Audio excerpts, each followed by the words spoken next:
இப்போ நம்ம பிளாஸ்ட் படத்தோட ஷார்ட் ஸ்டோரி தான் பார்க்க போறோம். இந்த படத்தோட கதை என்ன அப்படின்னு பாத்தீங்கன்னா, அர்ஜுன் அண்ட் ஃபேமிலி ஒரு பீஸ்ஃபுல்லான லைஃப் வாழ்ந்துட்டு இருக்காங்க.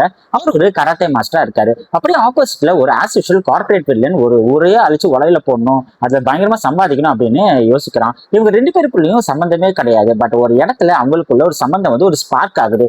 அதுக்கப்புறம் என்ன நடக்குது அப்படிங்கிறது தான் இந்த பிளாஸ்ட். ஆக்ஷன் கிங் அர்ஜுனுக்கு வயசே ஆகாது போலேங்க. இந்த ரோலுக்கு ஒரு பக்காவான கேரக்டர் தான் அவரா செலக்ட் பண்ணிருக்காங்க. ஒரு பெர்ஃபெக்டான ஒரு ரோல் பண்ணிருக்காரு.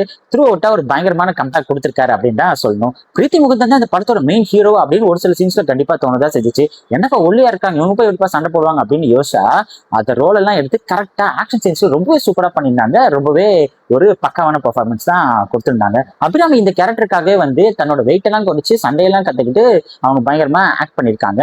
அவங்களும் ரொம்பவே நல்லா பண்ணியிருந்தாங்க. விவேக் பிரசன்னா, திலீபன்லாம் அவங்களுக்கு கொடுத்த ரோல கரெக்டா பண்ணியிருக்காங்க அப்படின்னு தான் சொல்லணும். ஜான் வந்து ஒரு ஆஸ் யூஷுவல் கார்பரேட் வில்லனா தான் வராரு.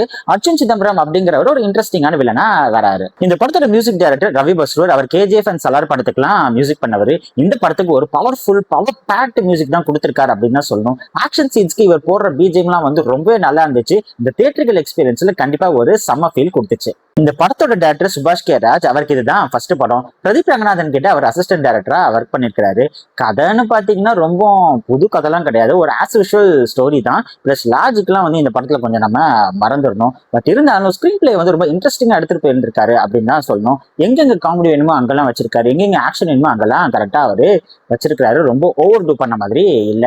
ஆக்ஷன் பண்ணா நம்ம என்ன சண்டை போட்டு முடியா, நான் போன் பாக்குறேன் அப்படின்னு சொல்லிட்டு தியேட்டர்ல அவங்க போன் நோண்ட ஆரம்பிச்சிடாம. இந்த படத்துல எப்படி இருக்குன்னா, அந்த ஆக்ஷன் சீன்ஸ் வரப்போகுது அப்படின்னு நினைக்கும் போது வா வந்துட்டல்ல இருக்குடா உனக்கு, டே வா வா வா வா வரவா உனக்கு இருக்கு வா அப்படின்னு சொல்லிட்டு இந்த மாதிரி நம்மளையே வந்து ஒரு புலம்பு வச்சிடற மாதிரி ஒரு ஸ்கிரீன் பிளே கொடுத்திருக்காரு. அந்த விஷயத்துல ஒரு இன்டராக்ஷன் பண்ற மாதிரி மக்களுக்கு தியேட்டரிக்கல் பிரசன்ஸ்ல இருந்துச்சு. இந்த படம் அவ்வளவா போர் அடிக்காம தான் போகுது. அங்கங்க வர அந்த குட்டி குட்டி சர்ப்ரைஸ் எலிமெண்ட்ஸ் வந்து அந்த ஸ்கிரீன் பிளே ரொம்ப இன்ட்ரெஸ்டிங்கா இருந்துச்சு அப்படின்னு தான் சொல்லணும். முக்கியமா பெண்கள்லாம் ரொம்பவே வந்து லைஃப்ல தைரியமா இருக்கணும் அப்படின்னு சொல்ற அந்த கண்டென்ட் வந்து ரொம்ப எஃபெக்டிவா இருந்துச்சு இந்த ஸ்கிரீன் பிளேல. பட் இருந்தாலும் டேரக்டர் வந்து ஸ்டோரி லைன்ல இன்னும் கொஞ்சம் கான்சென்ட்ரேட் பண்ணியிருந்திருக்கலாமோ அப்படின்னு ஒரு ஃபீலும் இருக்குதா செஞ்சுச்சு.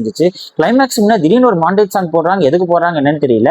அந்த கிளைமேக்ஸ் இன்னும் கொஞ்சம் பெட்டரா பண்ணிருந்தா இந்த படம் ஒரு வேற லெவல்ல இருந்திருக்குமோ அப்படின்னு தோணுச்சு. ஆக மொத்தத்துல இது யாருக்கான படம் அப்படின்னு பாத்தீங்கன்னா, இந்த சண்டை காட்சிகள் பிளஸ் ரத்தம் தெரிக்கிற காட்சிகள்லாம் இருக்கிறதுனால இது கண்டிப்பா 16+ ஏஜ்டு மெச்சூர்ட் ஆடியன்ஸ்க்கு உண்டான படம் தான். எனக்கு இந்த லாஜிக்லாம் முக்கியம், பிளஸ் இந்த சண்டையெல்லாம் அவ்வளோ ஆக்ஷன்ஸ் எல்லாம் பிடிக்காதுப்பா அப்படின்னு யோசிக்கிற மக்களுக்கு இது ஒரு ஆவரேஜான படமா இருக்கும். இந்த படம் ஒரு குடும்ப ஆக்ஷன் திரைப்படம். நிறைய ஆக்ஷன் காட்சிகள் இந்த படத்துல இருக்கு. பட் இருந்தாலும் அதெல்லாம் கொஞ்சம் இன்ட்ரெஸ்டிங்கா தான் இருக்கு. அதெல்லாம் உங்களுக்கு ஃபீல் ஆகணும்னா வந்து கண்டிப்பா இந்த படத்தை நீங்க தியேட்டர்ல போய் பார்க்கணும். அப்பதான் அந்த ஒரு டிஃபரெண்டான ஃபீல் கிடைக்கும். எக்ஸ்பெக்டேஷன்ஸ் எதுவும் செட் பண்ணாம, ட்ரைலரும் பார்க்காம, அங்கங்க இந்த லீக்கான சீன்ஸையும் நீங்க பார்க்காம இந்த படத்தை நீங்க பாத்தீங்கன்னா கண்டிப்பா இந்த படம் உங்களுக்கு ஒரு சர்ப்ரைஸ் பிளாஸ்டா இருக்கும்.